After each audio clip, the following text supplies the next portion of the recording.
Alright, how's it going everybody? My name is Infamous Isaac and here with a video on Guardians of the Galaxy, the Holiday Special. And I actually wasn't going to watch this, but Reaper told me that it was a good watch, so why not, right? It's Christmas in August. I'm going to be giving my non-spoiler and spoiler thoughts on this. So without further ado, let's begin. So this 40-minute special came out in 2022 around the holiday season. I didn't see it because I wasn't a fan of the Guardians of the Galaxy at the time. I didn't go through the movies and watch all of them, at least the ones that were out at that time anyway. But after having watched it, I can say that this is definitely the funniest Guardians of the Galaxy like material from the MCU I've seen. I got such a good laugh out of this short holiday special because I think the studio themselves knew like this is a holiday special, this is supposed to embody the Christmas spirit. The story isn't going to be the main focus like the first two movies were. And so to me, this special feels like something fun that you can just throw on in like a family get together during Christmas and just have a good laugh at.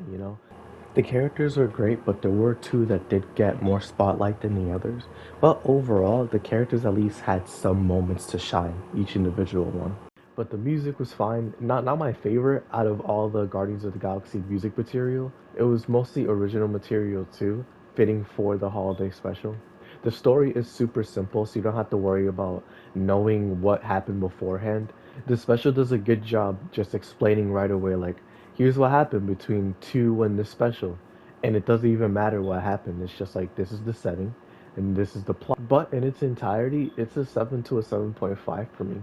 It's just below Guardians of the Galaxy 2 for me because right now my rating is Guardians of the Galaxy 1 at the top, then 2, and then this holiday special. But because it isn't a movie, I can't rate it higher than 2. But if it was a movie, it would ruin the source material because this doesn't need to be longer than like 40 minutes. So it's good for what it is. But now I'm going to be moving on to the spoiler section. So as per usual, if you haven't watched this holiday special or any of the other Guardians of the Galaxy stuff, I do recommend doing that before watching this. But without further ado, let's begin. So, like I said in the non-spoiler section, this movie's plot is super simple. Mantis and Drax are listening to Kraglin as they tell the story of how Yondu ruined Christmas for Peter Quill. Since he was an Earth child, he grew up with Christmas. But since these are alien guys, they don't really know what Christmas is. Yondu's profession doesn't allow him to show sentiment, so he destroys the little tree that Quill and Kraglin set up. So Mantis is just like, alright, so why don't me and Drax try to help out Quill by bringing back that Christmas spirit? Drax doesn't really want to because he doesn't care, but Mantis does because we find out, and this is the plot point that I was talking about earlier, Mantis is Quill's sister because Ego was also her father. They share the same father, but they don't share the same mother. Mantis and Drax decide to go to Earth to pick up Quill's inspiration for being a hero, and that person is Kevin Bacon, the actor. And so they go to Earth, they go to Hollywood, and then we have like a little scene where they're going around Hollywood Boulevard type stuff where they see cosplayers, like people cosplaying as Captain America and all these characters and all that. It's a fun scene. Then they go to a bar because they got a bunch of money from taking pictures with people. They drink the night away, but then they realize, like, oh shoot, we haven't found Kevin Bacon yet. They find a lady who has a pamphlet that shows celebrities' houses and all that, and so they have to pay for it, but Max is just like, tell us where it's at by using her mind control powers. It's not mind control, I forgot, it's emotional control. But because of that, they find their way to Kevin Bacon's house. They break into his house. They go on a crazy chase against Kevin Bacon. Kevin Bacon calls the police, and then the police do nothing because these are alien strong warriors. So they just get bodied immediately. And then Mantis controls Kevin Bacon's emotions. So then he follows them onto their ship, and then they get sent to nowhere. Because one thing I did forget to mention was that the Guardians bought nowhere after the events of Endgame and all that. So they remodeled it and made it into their own hideout now. This is basically where they're established. So once they show back up to nowhere, they have a little surprise for Quill. And so Quill gets led over to where the surprise is at.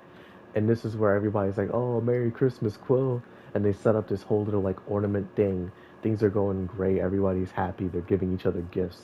And then the gift that Quill gets is Kevin Bacon. And Quill immediately is just like, yo, why did you guys do this? This is human trafficking. This is not okay. But Quill is just like, all right, we got to bring Kevin Bacon home. I don't know why you guys did this, but please just bring him home. Kraglin is sent to bring him back home, but then him and Kevin Bacon are talking, and the emotional control at this point is undone. But Kraglin is basically telling Kevin Bacon, like, yo, listen, Quill looks up to you a lot. Like, you are the inspiration for why he's such a good person. Like, he saved the universe on multiple occasions because of you, to be honest. And so Kevin Bacon gets a change of heart. He calms down and he goes back out to talk to Quill.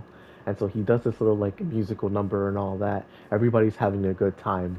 And then once the musical number is over, like everybody got their gifts and everything. And Kevin Bacon's just like, all right, well, I'll see you guys later. I'll be here for Easter. You guys are great. Love you all. And everybody's just like, bye, Kevin Bacon. And then Drax has my favorite line in the movie, we love you, Kevin Bacon. But now that we're at the end of the movie, Mantis and Quill are talking, and Quill is just like, why'd you guys do this? You didn't have to do this for me. And Mantis is just like, because we heard about the story of you and Yondu, where you ruined Christmas. And then Quill tells the story, like, you guys didn't hear the rest of the story, did you? And so Quill's talking about how Yondu, after he ruined that Christmas tree, he felt bad. And he also saw that Quill got him a gift. He got everybody on the ship a gift. And so when he opened it, he felt overjoyed. And you gotta remember, back in 2, Yondu was basically Quill's father. More of a father than Ego was. So when Yondu found a chance, he got Quill a gift himself. And it was the 2 blasters that Quill uses throughout the entire series. After hearing this, Max is just like, oh, I guess we did this for nothing. The reason was because, and as she drops the bombshell, Mantis and Quill are brother and sister. And then Quill, getting overjoyed and tearing up, is just like, Mantis, this is the greatest gift I could have ever asked for. And then we get a zoom out of nowhere with the Christmas adornments and ornaments and everything. And it was just a really nice and sweet scene. Christmas is definitely one of my favorite holidays because of this. The energy and the vibe and the message just brings people together, whether it's family or whether it's friends or strangers. Because even someone like Nebula, who would usually think that something like this is stupid, gave a gift to Rocket. She gave him Bucky's arm, which is a callback to the Avengers. Reaper reminded me of that. This special really understood the assignment of really encapsulating Christmas, because even something as small as a Christmas tree can light up the entirety of nowhere. Something so foreign and alien still feels like home because of that Christmas tree and the ornaments around it. Small things too, like when Kraglin was telling the story about Quill and Yondu, how he was super smooth and animated and it was just really good looking for some reason. Or the gifts that everybody received, again, like how Rocket got Bucky's arm from Nebula, or how Groot got a Game Boy from Quill, or how Kraglin got an infinite figure of him opening the gift and him smiling. Small things like that just enhance the overall experience. I really love it. The characters were great, the music was alright, but overall, this story definitely a 7 to a 7.5 out of 10. And with this special, it really builds the hype for the next movie to come, Guardians of the Galaxy 3. I can't wait to cover that with you guys. Let me know down below how you feel about this. But that's basically going to be it for me for now. Thank y'all for watching. I hope y'all enjoy. Next, I will be covering Guardians of the Galaxy 3. That will be my next video, no doubt. So stay on the lookout for that. But I'll see you all in the next video. Peace.